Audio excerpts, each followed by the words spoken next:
क्या सच में अंडा खाने से कोलेस्ट्रॉल बढ़ता है या फिर असली दुश्मन कोई और है? जी हाँ, अगर आपको कोलेस्ट्रॉल है तो आज इस वीडियो में मैं आपको ऐसी 6 आइटम्स के बारे में बताऊंगी जो अगर आपको कोलेस्ट्रॉल है तो इसे सीमित अमाउंट में या लिमिटेड अमाउंट में खाना चाहिए या फिर बिल्कुल ही अवॉइड करना चाहिए।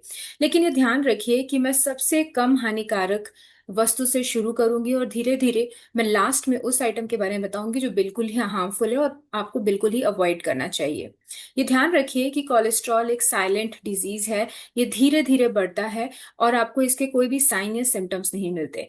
लेकिन अगर ये बहुत टाइम तक अनरिकॉग्नाइज्ड रह गया, आपको पता नहीं है कोलेस्ट्रॉल बढ़ा हुआ है, तो ये हो सकता है कि सडन हार्ट इश्यूज में या हार्ट अटैक में या फैटी लिवर या फिर लिवर सिरोसिस तक में कन्वर्ट हो सकता है।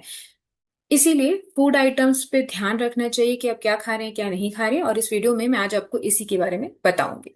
सबसे पहले बात करते हैं अंडे की। ज्यादातर लोग ये मानते हैं कि अंडा खाने से कोलेस्ट्रॉल बढ़ता है, लेकिन ये बात पूरी तरीके से सही नहीं है।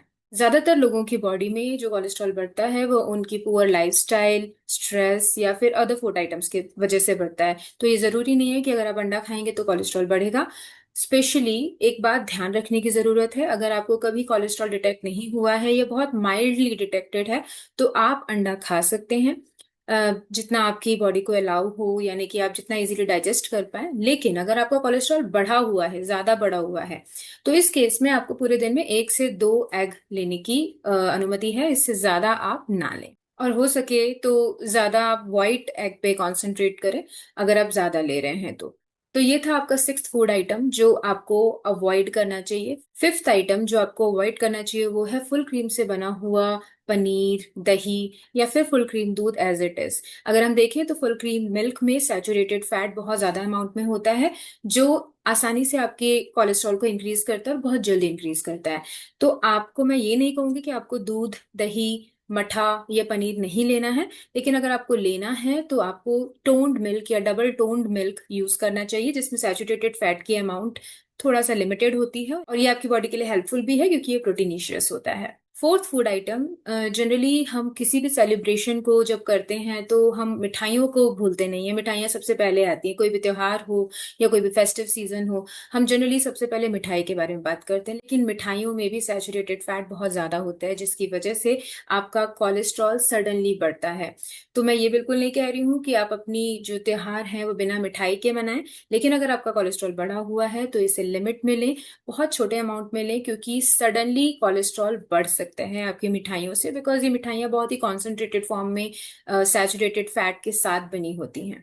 थर्ड है रेड मीट या फिर ऑर्गन मीट। जी हाँ, रेड मीट और ऑर्गन मीट में सैचुरेटेड फैट बहुत ज्यादा अमाउंट में होता है और ट्रांस फैट भी।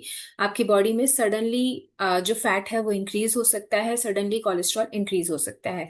तो ऐसे केस में आप रेड मीट और ऑर्गन मीट को अवॉइड करें। लेकिन अगर आपको खाना है तो व्हाइट मीट आप जरूर ले सकते हैं। व्हाइट मीट यानी कि फिश हो गया, चिकन हो गया, लेकिन इसे भी आपको मार्केट में जिस तरीके से मिल रहा है वैसे नहीं लेना चाहिए। आप इसको रोस्टेड या ग्रिल्ड फॉर्म में ले सकते हैं या फिर घर में बहुत कम ऑयल या जिसे सूपी फॉर्म में बना के ले सकते हैं। बहुत ज्यादा ऑयली ग्रिल्ड या तल के बनाया हुआ जो नॉनवेज है वो आप अवॉइड करें।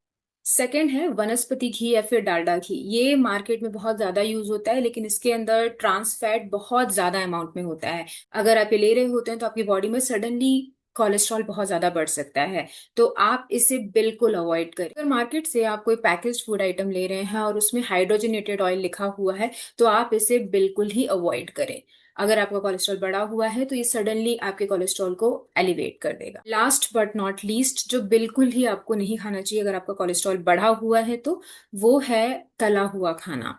जी हाँ, मार्केट में समोसे, जलेबी या कचौड़ियाँ, जो इस तरीके की चीजें होती हैं, वो बार बार उसी तेल में तल के बनाई जाती हैं। तो बेसिकली रिसर्च ये बताती है कि ये जो तली हुई, बार बार एक ही तेल में तली हुई चीजें होती हैं, उसमें बहुत ज्यादा ट्रांस फैट बन जाता है और ये ट्रांस फैट आपकी बॉडी में कोलेस्ट्रॉल एकदम से इंक्रीज करता है। तो आपको ये ध्यान रखना है कि आप बाहर से बहुत ज्यादा तली हुई चीजें ना लें, अवॉइड ही करें। अगर आपको खाना भी है, आप अपने घर में एक ही बार तले हुए तेल में आप उसको बना के खाएं और लिमिटेड अमाउंट में लें। और जो एक बार तला हुआ तेल है फिर आप उसको बार बार रीयूज ना करें। ये याद रखिए कि सिर्फ एक ही चीज छोड़ देने से आपका कोलेस्ट्रॉल कम नहीं हो जाएगा। कोलेस्ट्रॉल कम करने के लिए आपको अपनी लाइफस्टाइल पे काम करने की जरूरत है, अपनी डाइट, अपनी फिजिकल एक्टिविटी, स्लीप और स्ट्रेस पे काम करने की जरूरत है, और उसके साथ में अपने ब्लड टेस्ट रिपीट करवाने की जरूरत है। ये सब करते हुए अगर आपका कोलेस्ट्रॉल रिड्यूस नहीं हो रहा है तो जो सपोर्टिव मेडिकेशन है उसे लेने की जरूरत है।